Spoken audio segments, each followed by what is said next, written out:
Тъй като изненада да ходим на пикник. Много яко.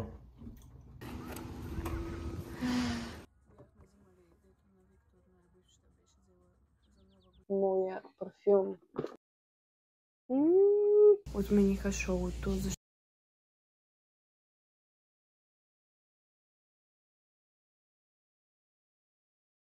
здравейте, хора!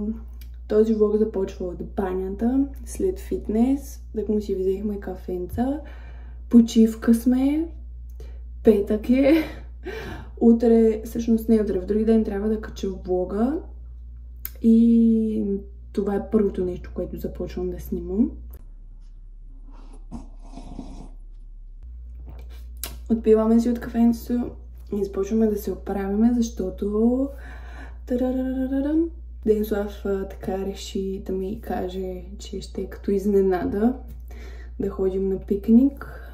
Той от Walmart е взел някакви неща и сега ще си подготвяме да ходим. Ще се качваме на едно много високо място, което всъщност се води в националния парк, така че по възможност може да видим бизони и прерийни кучета, така че стискам палци да стане. Топло е, днес е много приятно времето.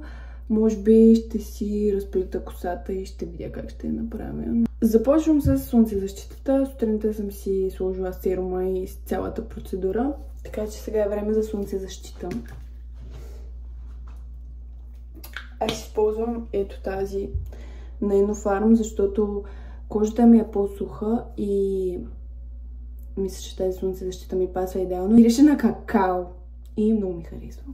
Това е просто уникална. Може би втора опаковка, която си купувам. Надявам се да се чува всичко от микрофончето. Да ви кажа, бях болна, защото тук времето е супер променливо. Както един ден е 30 градуса, както днес, утре може да има буря, гръмотевици, дъжд и супер силен вятър да стане 10 градуса. И аз просто имах супер много хрема и кихане. Мина за 2 дни, обаче джуката ми все още си носи последствията, защото е напукана. И трябва да я слагам балсам, обаче забравям да я слагам. И отпиваме си пак от кафенцето, докато леко попие слънцезащитата. Ето тук са ми се появили две приятелки, които не знам дали ще закривам с коректор. Може би сам ще си извия миглите и ще сложа гел на веждите. Защото май не ми се занимава да слагам коректор, не знам. В един риел разопаковах ето тези два продукта на Skin 1004, които казах, че съм взела за $30 и двете, което според мен е супер, защото аз не обръщам доларите в лева, да казвам, аз все едно съм взела двете в България за 60 лева, все едно съм дала 30. Тези продукти също са за суха кожа, изпробвах ги веднъж, честно казвам, след това кожата ми доста добре я усещах, но ще видим като продължа да ги използвам така продължително време как ще ми се отрази на кожата, но в момента изчаквам да си свърша серума, който в момента използвам, защото не искам да отварям няколко неща, да ги използвам, да са ми навсякъде разпръснати. След пикника ни днес ще ви разопаковам още две неща. Поръчах по принцип два парфюма за мен и за сестра ми от Амазон. Моя дойде, нейния все още не и ми изпратиха съобщение, че не могат да го доставят. Така че го поръчах наново. И в момента чакам да ми върнат парите за предния парфюм и да ми вземат пари за новия, който съм поръчала и се надявам да дойде. Стискаме палци да дойде. Така че след малко по-късно ще ви покажа само моя парфюм и един подарък от Денислав за мен, който много ми харесва. Оправяме се и тръгваме за пикник. Вкусно е.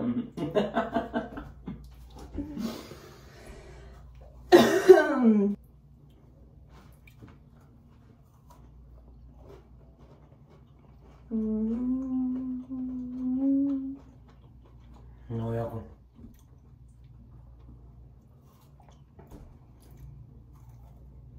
Голямо?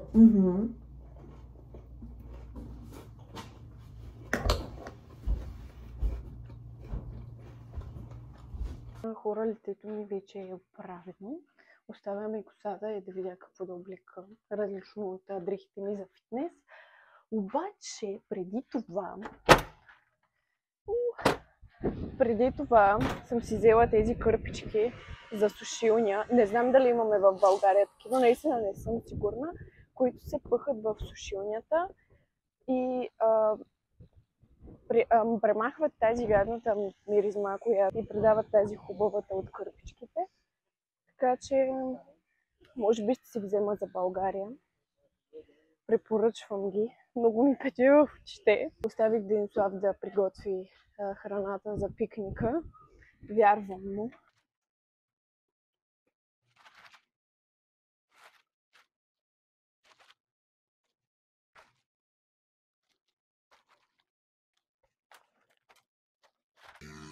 Пералнята е пусната и сега отиваме да видим какво е свършил Денислав.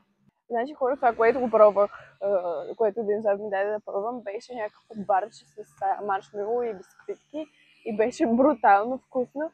Аз бях леко скептично настроена, защото го взехме от вендинг машината в пералното тук, обаче е брутално. И видяхме, че има в Walmart големи кутии, така че това също ще си го вземем за България.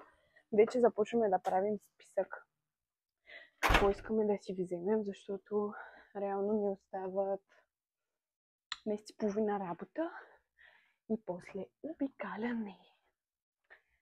Да, хора, ще се видим, може би, когато сме вече горе на мястото, но през другото време ще ви снимам. Да видите.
Дойдохме на нашия пикник с гледка и сега да ви покажа какъв италиански стил ядене имаме.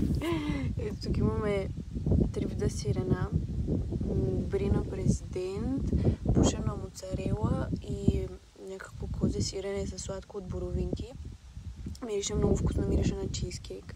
Тук имаме селекция от салами, 3 вида. Имаме чедър, боровинки, бананче и някакви барчета с малинка, които предстои да пробваме. Искам да пробвам първо това сиреното бри.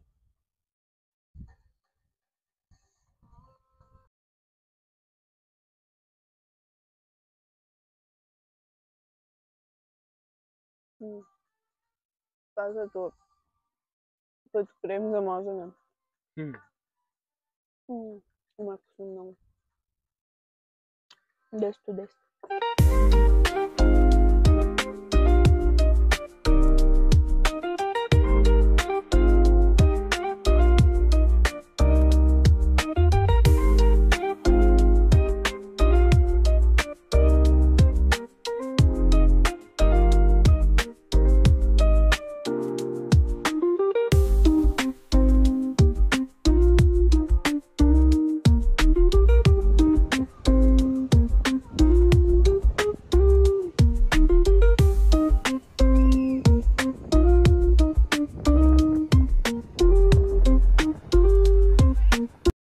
Прибрахме се вече от пикник.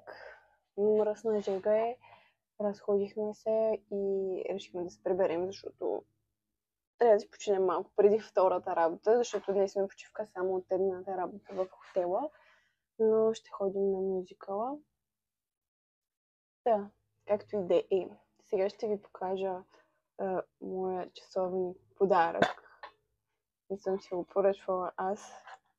Имахме проблем с него и го чакахме. Колко време го чакахме? Някъде 22-3 дни го чакахме, където го доставиха, не го доставиха, върнаха го, пак го доставиха и го търсихме на 2-3 места. Да. Това е. Мой хубав часовник, който ми е голям и като се приберем в България ще ми го скъсят, може би с две такива отделеница, не знам, но е много хубав, много е момичешки. Аз имам сега ето този, който изглежда по-спортен, някак си, не знам, но исках някакъв по-момичешки да си имам, докато си излизам за ежедневието, т.е. другия може би ще си го нося на фитнес повече, не знам, ще видим. И сега моя парфюм, който дойде супер бързо и го взех от Амазон някъде, мисля, че за $20, ако не се лъжа. Беше доста евтин и сега пак трябва да се боря с плика. Взех един за подкрепление.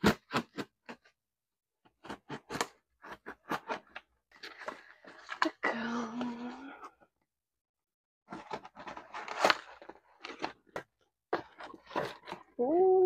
Ето го. Опа. Добре. Ето го. Това е на Латафа, някакъв кенди яра. Трябва да мирише на нежелезени бомбони. Това да са му едни от главните нотки. Също и на цитрус, ако не се лъжа.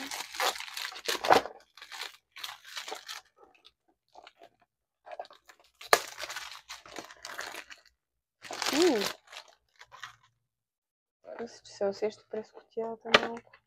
Видиш. И така изглежда. Защо много розов, много момичешки.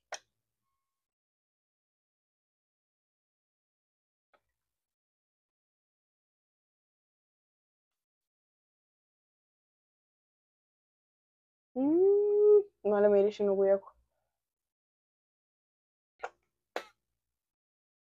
Много ми харесва как мирише. Сладичко. Наистина на бомбони. Да. Ще го ползвам със сигурност този парфюм. И да, хора, сега чакам да видя от Амазон дали ще ми пратят този на сестра ми, който е пак на Латава, само че е еклер. И се надявам да пристигне. И като пристигне, евентуално, може би другата седмица, ще го разпаковам на него. Но да. За сега това беше моето разпаковане. Включа пак, не знам кога, може би като отиваме на работа. За сега само ще си почиваме. До после. Здравейте, хора! Вече сме на работа. Както може да видите, вече сме с оборудването си. Допреди малко спахме и малко ми е неадекватно все още, обаче всичко е точно, взели сме си кафе, всичко ще се оправи. Да ви разкажа аз малко какво правя. Общо взето оправям ето там онези... Добре, не знам как им казват на български, наистина.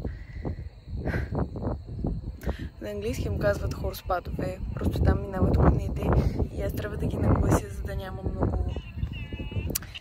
много процепи между тях, за да конете да не сират и да заклещат копитата. И другата ми главна задача е, защото с тези бутончета тук ги натискам и местя целите сгради, тази половина. Този пикап е там. Той е 65-та година, може би произвеждан и не пали. И затова постоянно го режат от целия мюзикъл. И ето това е гледката. Наистина гледката много си струва. И това го виждаш всяка Божа вечер. Добре, не всяка, 6 дни в седмицата, но е достатъчно. И сега, след като съм си свършила моята работа, отивам да видя дали Дени иска нещо да му помогна.